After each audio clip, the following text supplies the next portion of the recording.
నమస్కారం శ్రోతలందరికీ. హేతువాదుల భాగవతానికి మీ అందరికీ మళ్ళీ సుస్వాగతం. ఈ 44 ఘట్టంలో మనం కృష్ణుని శత్రుమిత్రులను వాళ్ళ తత్వాన్ని చూడబోతున్నాం. పోయిన ఘట్టంలో మనం చూశాం రాజసూయ యాగం సుసంపన్నంగా పూర్తి చేసి కృష్ణుడు ద్వారకకు వాపసు వస్తున్నాడు అని. ఆయన అట్లా దారిలో ఉండంగానే సాల్వుడు అనేవాడు ద్వారక మీద దాడి చేశాడట. ద్వారక అంత దుర్భేద్యమైంది గదా! దాడి ఎట్లా చేశాడు అంటే వాని దగ్గర ఒక విమానం ఉన్నది.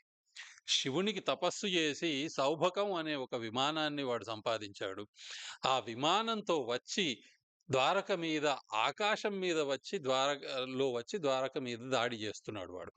కృష్ణుని కొడుకులు ఏది ప్రద్యుమ్నుడు, సాంబుడు మొదలైన వాళ్ళు ఎంతో శౌర్యంతో వాడిని ఎలాగో యుద్ధం చేస్తున్నారు వానితోని. కానీ వశపడుతలేదు. ఎందుకంటే వాడు విమానం మీద వస్తున్నాడు. ఈ వైమానిక దళాన్ని ఓడించుడు ఎట్లా అని వాళ్ళు చూస్తుంటే, అదే సమయంలో కృష్ణుడు తిరిగి వచ్చాడు. వచ్చి వాడు విమానంలో వస్తున్నాడు. వచ్చి ఆయుధాలు వేసి, బాణాలు వేసి మళ్ళీ వెళ్ళిపోతున్నాడని జూసి, ఈసారి వాడు వచ్చినప్పుడు కొంచెం కిందికి ఆ విమానం కొంచెం కిందికి వచ్చినప్పుడు, తన గదాయుధాన్ని విసిరి సౌభకాన్ని విరిచాడు కృష్ణుడు. అది నాశనమై ఆ ఆకాశం నుంచి కింద పడే వరకు సాళ్వుడు గూడా హతమైనాడు. ఆ తర్వాత దంతవక్త్రుడు వచ్చి ద్వారక మీద దాడి చేశాడు. దాడి అంటే ఎట్లాగూ అది దుర్భేద్యం గనుక దాడి వీలు గాదు. ఈ దంతవక్త్రుడు శిశుపాలునికి తమ్ముడు. తర్వాత ఈ సాల్వుడు, జరాసంధులు వీళ్ళంతా అతనికి స్నేహితులు.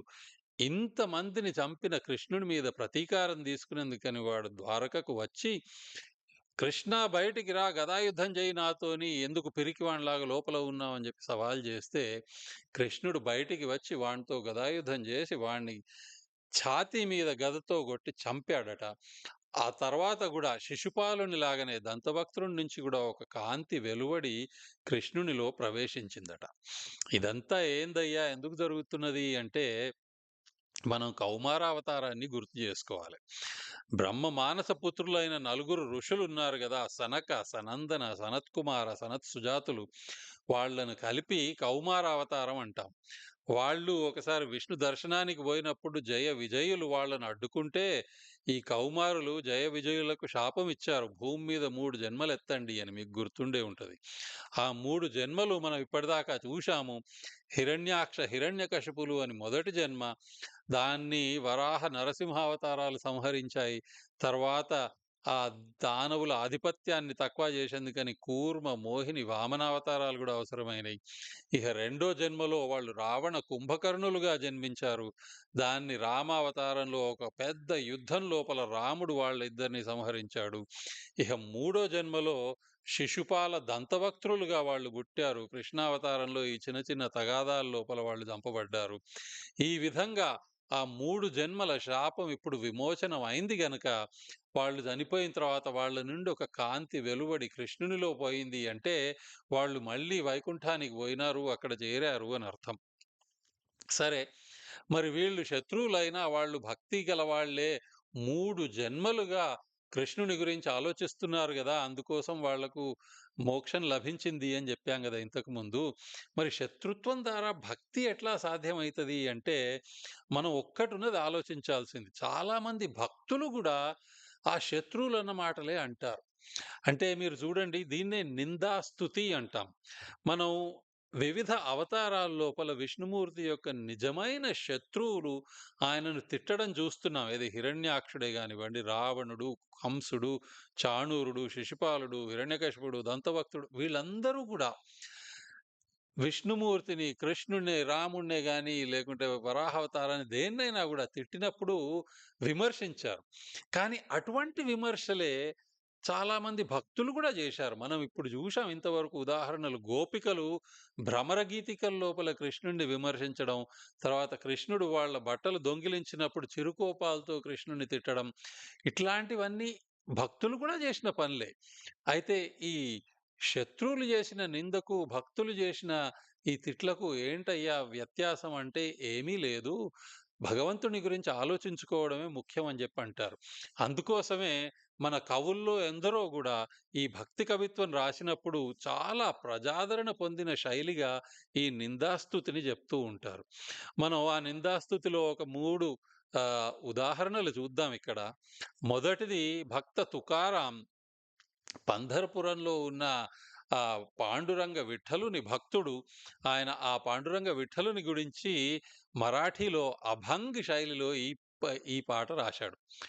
पंढरीचे भूत मोठे आल्या गेल्या झडपी वाटे పంढరీचे భూత్ మోఠే అంటే తుకారాం ఏమంటున్నాడంటే, పంధరిపురం లోపల ఒక భూతం ఉన్నదయ్యా, అందరూ ఎక్కడికి ఎవరు అక్కడికి పోకుండి, వచ్చే పొయ్యే వాళ్ళని ఆ భూతం మింగివేస్తది, మీరక్కడికి పోయినారంటే ఇక అంతే సంగతులు, మళ్ళీ ఇక తిరిగి రారు, ఆ భూతం మిమ్మల్ని పట్టుకుంటది అని చెప్పి ఆయన ఈ పాట రాశాడు.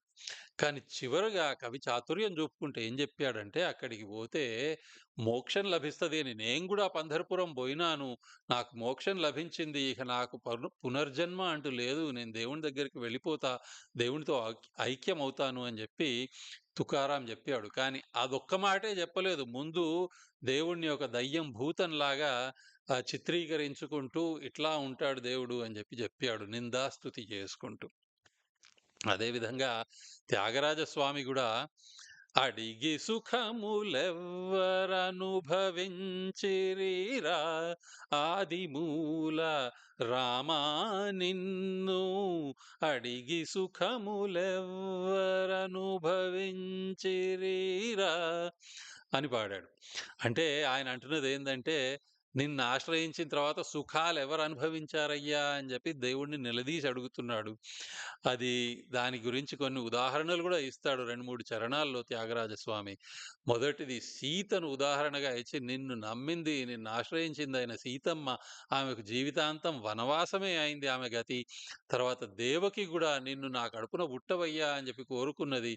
అలాగే పుట్టావు, కానీ పుట్టిన వెంటనే ఎక్కడనో గోకులానికి, బృందావనానికి పోయి ఆమెను విడిచిపెట్టి పోయినావు. గోపికలు గూడా నిన్ను ఆశ్రయించారు, నీతో ప్రేమలో పడ్డారు, కానీ వాళ్ళకి జీవితాంతం విరహబాధే ఇచ్చావు అని జెప్పి దేవుణ్ణి విమర్శించుకుంటూ త్యాగరాజు నిందాస్తుతిగా ఈ కీర్తనను పెట్టాడు. అంటే దాంట్లో అంతరార్థం ఏం జెప్తున్నాడు త్యాగరాజు అంటే, మీరు దేవుణ్ణి ప్రార్థించేది మోక్షం కోసం అయితే అది తప్పకుండా దొరుకుతది గానీ, ఈ లౌకిక సుఖాల కోసం కోరితే అవి దొరకవు, వాటితోని మీకేమి సుఖం లభించదు అని చెప్తున్నాడు. ఇక మూడో ఉదాహరణ మీకు చెప్పేది, పాప వినాశ ముదలియార్ అనే మహానుభావుడు ఈ నిందాస్తుతి చేసుకుంటూ నటరాజస్వామిని మనసులో పెట్టుకొని రాశాడు. நடமாடித்திறந்த காலுதவாமல் முடமானதேனென்று சொல்லுவீரையா నడమాడిత్తిరంద అని పాడాడు. అంటే నాట్యంలోని ఎడమకాలు ఎందుకయ్యా ఎప్పుడు లేచే ఉంటుందేమయ్యా, దెబ్బ తాకిందా నటరాజా, యముణ్ణి దన్నినప్పుడు కాలుకి దెబ్బ తాకిందా, కింద పెట్టలేవా, పెడితే పాపం బాగా కష్టపడుతుందేమో అని చెప్పి దేవుణ్ణి కొంచెం గేలి చేస్తున్నట్టు ఎగతాళిగా రాశాడు ఈయన పాప వినాశ ముదలియారని. అంటే ఇవన్నీ నిందా స్తుతికి నేను మీకు ఉదాహరణలుగా ఇచ్చాను. నేనిచ్చింది 3 భాషల్లోనే, మరాఠీలో, తెలుగులో, తమిళంలో. కానీ ఇటువంటిది అన్ని భాషల్లో గూడా ఉన్నది, చాలా ప్రసిద్ధి చెందిన శైలి ఇది. అంటే దేవుని గురించి భక్తిగా, వినమ్రతగా చెప్పడం మాత్రమే గాదు, ఒక స్నేహితునిలా మన ప్రేమ చూపించుకుంటూ, దేవుణ్ణి కొంచెం వెటకారంగా, విమర్శిస్తూ, ఎగతాళిగా, గేలి చేస్తున్నట్టు మాట్లాడినా గూడా ఏమీ తప్పు లేదు. ఎందుకంటే, దేవుడు మన స్నేహితుడు, ఆయన మీద ప్రేమ చూపించాలి అంతేగాని, నువ్వు ఎట్లా మాట్లాడుతున్నావన్నది ముఖ్యం గాదు అన్నది ముఖ్యంగా తెలిపేందుకని ఈ నిందాస్తుతి అన్న శైలి ఉన్నది. సరే, మనం ఇక కథకు వాపసు వద్దాం. దుర్యోధనుడు మయసభలో అవమానం పొందిన తర్వాత ఇక శాంతి, కౌరవ పాండవుల మధ్యన శాంతి అన్నది అసంభవం అయిపోయింది. ఈ రాజ్య విభజన చేసి మీరక్కడ ఉండుండి మేమిక్కడ ఉంటాం అన్న ఆ సూత్రం ఇక పనిచేయట్లేదు, నువ్వో నేనో తేల్చుకోవాలే అన్నంత పగతో ఉన్నాడు దుర్యోధనుడు. అయితే ఇంకా యుద్ధాన్ని కొంచెం ఆపేందుకోసమని జూదం ఆట ఆడదామని జెప్పి ఆడారు. అది ఎంతో సిగ్గుచేటైన పాచికలాట. ఎందుకంటే ఇంత మహావీరులు, ధర్మాత్ములు అని మనం ఎవరినైతే పొగుడుతామో వాళ్ళందరూ గూడా ఎంతో దుర్మార్గంగా ప్రవర్తించారిక్కడ. యుధిష్ఠిరుడిని ధర్మరాజు అని అంటాము. కానీ జూదానికి వ్యసనపరుడై డబ్బును, రాజ్యాన్ని, తన సోదరులను, తనకు తాను, తర్వాత తన భార్యను ద్రౌపదిని గూడా పందెం గాశాడు. వీళ్ళందరూ నా సొత్తు అన్నట్టు. రాజ్యం నా సొత్తు అన్నట్టు. ఇది రాజధర్మానికి ఎంత విరుద్ధమో మీరే జూసుకోండి. సరే ఆయన అవన్నీ జేశాడు గదా! మరి ఇతర పాండవులున్నారు గదా! ఆయన తమ్ముళ్ళు. వాళ్ళు గూడా గొప్ప యోధులే. పోయి "అన్నయ్య ఇదేం పని జేస్తున్నావు? ఇది తప్పు ఆపు. ఇగ ఈ ఆట ఆడవలసిన పని లేదు" అని అన్నారా అంటే లేదు. వాళ్ళు గూడా ఏం చప్పుడు జేయకుండా వినయంగా ఆయనను అనుసరించి అట్లాగే బోయినారు. మరి కౌరవులో వాళ్ళు అమానుషంగా, క్రూరంగా ప్రవర్తించారు. సరే పాండవులను, పురుషులను అవమానించారంటే సరే, మహారాణి ద్రౌపదిని గూడా బహిరంగ సభలోకి ఈడ్చుకువచ్చి, ఆమె చీరలు విప్పి, ఆమెను వివస్త్రను జేసి అక్కడ సభలో నిల్చోబెట్టాలని జూశారు. కృష్ణుడేదో జోక్యం జేసుకొని ఆమెకు ఆ అవమానం నుంచి రక్షించాడు. లేకపోతే అది గూడా జరిగుండేది. ఇంత జరిగిన తర్వాత, ఇంత సిగ్గుచేటైన జూదం ఆట అయిన తర్వాత, ఇహ వాళ్ళ మధ్యన పగలు ఎంతో తారాస్థాయికి ఎదిగినయి. అందుకోసం అయినా గూడా చివరికి వెంటనే యుద్ధం గాకుండా నివారించేందుకు లేదా వాయిదా వేసేందుకు ఒక చివరి యత్నం జేశారు. అదేందంటే జూదం ఆడారు. దాంట్లో మళ్ళీ పాండవులు ఓడిపోయే వరకు షరతు ప్రకారం వాళ్ళు 12 ఏళ్ళు వనవాసం, తర్వాత ఒక 7 అజ్ఞాతవాసం జేసేందుకని పోయినారు. అజ్ఞాతవాసం అంటే వాళ్ళెక్కడనో ఓ చోట దాక్కోవాలె. ఆ దాక్కున్నప్పుడు వాళ్ళను పాండవులు అని ఎవరైనా గుర్తిస్తే మళ్ళీ 12 సంవత్సరాల వనవాసానికి పోవాలె అన్నది షరతు. అయితే ఇట్లా వాళ్ళు 13 ఏళ్ళు వెళ్ళిపోయినారు. ద్రౌపదితో బాటు పంచ పాండవులు గూడా వనవాసానికి బోయినారు. సుభద్ర ఏమో ఇక ఇంద్రప్రస్థంలో ఉండుడు ఇష్టం లేక, ఎందుకంటే ఇంద్రప్రస్థాన్ని కౌరవులు ఆక్రమించుకున్నారు అని జెప్పి, ఆమె దాన్ని విడిచిపెట్టి తల్లిగారింటికి వచ్చింది. అన్నయ్యల దగ్గరికి ద్వారకకు వచ్చింది. ఆమె వెంట తన కొడుకు అభిమన్యుడున్నాడు. ఆ చిన్నారి అభిమన్యుడిని కృష్ణుడు తీసుకొని తన విద్యలన్నీ నేర్పించాడు. అందువల్ల అభిమన్యుడు కృష్ణునికి విద్యార్థి అయినాడు. అయితే ఈ సమయంలో మనం ఇంకొక మిత్రుని కథ చూద్దాం. కుచేలోపాఖ్యానం అంటారు దీన్ని. మీకు సుదాముడు గుర్తుండే ఉంటాడు. సాందీపని ఆశ్రమంలో కృష్ణుడు చదువుకుంటున్నప్పుడు ఈ సహపాఠి ఎంతో సన్నిహితమైన మిత్రుడైనాడని చెప్పుకున్నాము. అతను ఇప్పుడు పెద్దవాడైనా గూడా ఇంకా అప్పట్లాగానే నిరుపేదగా పేదరికంలో ఉంటున్నాడు. కానీ తన భార్య, పిల్లలతో సంతృప్తిగానే జీవిస్తున్నాడు. ఆ భార్య కష్టపడుకుంటూ "అయ్యా! ఇంత కష్టం ఎందుకు? నీ స్నేహితుడైన కృష్ణుని దగ్గరికి పోయి దర్శనం చేసుకొని, మన పేదరికం నుంచి మనను కాపాడమని వేడుకో" అని జెప్పి ఆమె చెప్తే, కృష్ణుని దగ్గరికి బోయేందుకు ఎంతో ఉత్సాహంగా ఉన్నాడు కుచేలుడు గాని, "అయ్యో! ఏదైనా కానుక తీసుకుపోవాలి గదా! ఏం తీసుకుపోదాం? మన దగ్గర ఏమున్నది" అంటే, "అనినన ఇంతి యౌగాక యనుచు విభుని శిథిల వస్త్రంబు కొంగున పృథుక తండు లములు నొక కొన్ని ముడిచి నెయ్యమున ననుప చనియ గోవింద దర్శనోత్సాహియగు." దానికి ఆమె అన్నదట, "అవునవును తప్పకుండా" అని జెప్పి కుచేలుని చినిగిన ధోతి కొంగు చివరన కొన్ని అటుకులను గట్టివేసిందట.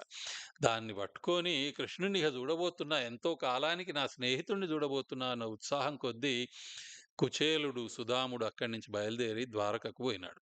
ద్వారకకు పోతే అంత పెద్ద పెద్ద భవనాలు జూసి, అయ్యో! కృష్ణుడు నాకు ఇంకా గుర్తుపెట్టుకుంటాడా నన్ను? నన్నసలు స్వీకరిస్తాడా? లేకపోతే ఎవర్రా నువ్వు అని వెళ్ళగొడతాడా? అని భయపడుతుండే కుచేలుడు. అటువంటి వాడిని కుచేలుడిని ఎంతో ఆదరంగా, ఎంతో ప్రేమగా కృష్ణుడు స్వీకరించి లోపలికి తీసుకువచ్చి, సాందీపని ఆశ్రమంలో వాళ్ళు చేసిన అల్లర్లు, వాళ్ళ కాలం అంతా ఎంతో, ఎంతో చాలా చిరస్మరణీయంగా ఉన్న వాటిని తలుచుకుంటూ ఆనందంగా వాళ్ళు మాట్లాడుకుంటున్నారు. కృష్ణుని సిబ్బంది వాళ్ళని చూసి ఈ చినిగిపోయిన వస్త్రాలు కట్టుకున్న కుచేలుణ్ణి, ఇటువైపేమో అంగరంగ వైభవంగా అలంకరించుకొనున్న కృష్ణుడిని చూసి దిగ్భ్రాంతి చెందారట. కానీ కృష్ణ కుచేలులు వాళ్ళనేమి పట్టించుకోలేదు. వాళ్ళ ప్రేమ లోకంలో, వాళ్ళ స్నేహాభిమానాల లోకంలో వాళ్ళు మునిగిపోయి ఉన్నారు. ఆ తర్వాత కృష్ణుడు అడిగాడట కుచేలుడిని, "హేయ్! నా కోసం ఏం తెచ్చావురా" అని. కుచేలుడు సిగ్గుపడ్డాడు. ఇంత మృష్టాన్న భోజనాలు పెడుతున్న కృష్ణునికి ఇగో కొన్ని అటుకులున్నాయని జెప్పుడెట్లా అని జెప్పి సిగ్గుపడి, ఏం లేదు, ఏం తీసుకురాలేదు" అంటుంటే, "అట్లా ఏం గాదు" అని జెప్పి కృష్ణుడు చనువుగా ఆ ధోతిని పట్టుకొని, ఇదే ఉన్నది గదా! అని లాక్కున్నాడు. ఆ అటుకులు తీసుకొని ఎంత ముక్కిపోయిన అటుకులైనా గూడా, స్నేహితుడు ప్రేమగా తీసుకువచ్చాడు గనక, ఆ అటుకులు ఎంతో రుచిగా ఉన్నాయని జెప్పి కృష్ణుడు ఎంతో సంతోషంగా ఆ అటుకులను తిన్నాడట.